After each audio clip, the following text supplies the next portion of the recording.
صباح الخير. اوقات كتير بيبقى نفسنا في اكلة لذيذة جدا في طعمها بس ما بتاخدش وقت. النهاردة هنعمل مع بعض اسهل والذ طبق فاهيتا فراخ في الدنيا. ما تيجي نجربها مع بعض. ودي المقادير بتاعتها بسيطة جدا زي ما انتم شايفين، خدوا منها سكرين شوت عشان تسهل عليكم. هنحتاج 3 فلفلات رومي، واحدة خضرة واحدة حمرة وواحدة صفرة.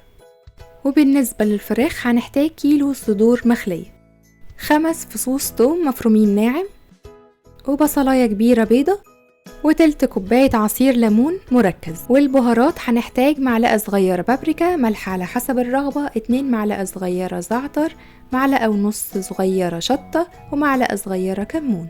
مقدار الشطة ده ممكن تقللوه تكتروه على حسب ما تحبوا، بس هي كانت بتطلع سبايسي حاجة بسيطة. بالنسبة للفراخ ممكن تستخدموا الأوراق أو الصدور زي ما تحبوا. أنا مستخدمة النهاردة الصدور. الصدور اللي متوفرة عندي النهاردة مش سميكة، علشان كده قسمتها على طول شرايح طويلة وفيها شوية سمك، مش بتبقى زي الشاورما رفيعة، بتبقى أتخن شوية. لو كانت الصدور المتوفرة عندكم سميكة شوية بتقسموها بالعرض الأول وبعد كده تقطعوها شرايح. الوصفة كمان النهاردة صحية وكلها خضار. مستخدمين النهاردة الفلفل الألوان وكمان البصل، هنقطعهم كلهم مع بعض جوليان بالشكل ده علشان كلهم يستووا مع بعض. هنسيبهم على جنب ونروح نتبل الفراخ. في بولة هحط البهارات، الزعتر والشطة، الشطة حطوها الكمية اللي انتوا حابينها، والكمون والبابريكا، الملح على حسب الرغبة، والثوم المفروم ناعم 5 فصوص كبار. واخر حاجة خالص هي عصير الليمون المركز، عصرت الليمون بس محطتش عليه اي اضافات.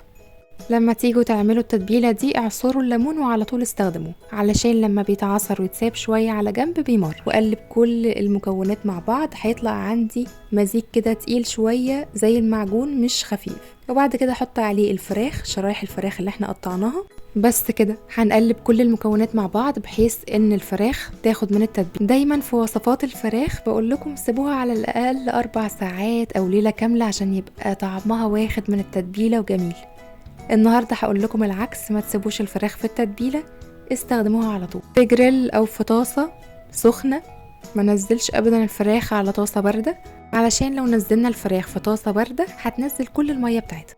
حط فيها شويه زيت وبعد كده برص فيها الفراخ لحد ما تاخد لون ذهبي جميل زي اللي هتشوفوه دلوقتي من الاتجاه الاولاني، وبعد كده اقلبها على الاتجاه التاني لحد ما تاخد نفس اللون.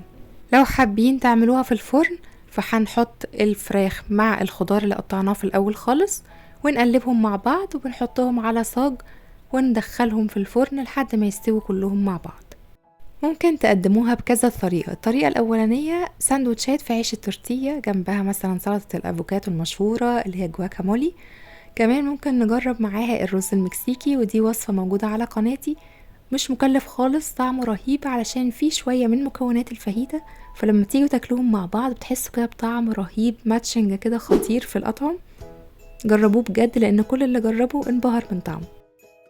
وعلشان الفيديو ما يطولش عليكم حطيته لكم في فيديو منفصل، هتلاقوا اللينك بتاعه تحت في الديسكريبشن بوكس. في الجريل، نفس الجريل اللي احنا كنا بنعمل فيها الفاهيتا، طلعنا منها الفراخ وحطينا فيه الفلفل الالوان والبصل وسبناهم لحد ما دبلوا حاجه بسيطه. انا بحب دايما الخضار يكون فيه شويه كرانشي كده، ما يكونش دبلان زياده عن اللزوم. وما تقلقوش خالص من ناحيه ان الخضار محطوط من غير اي تتبيله.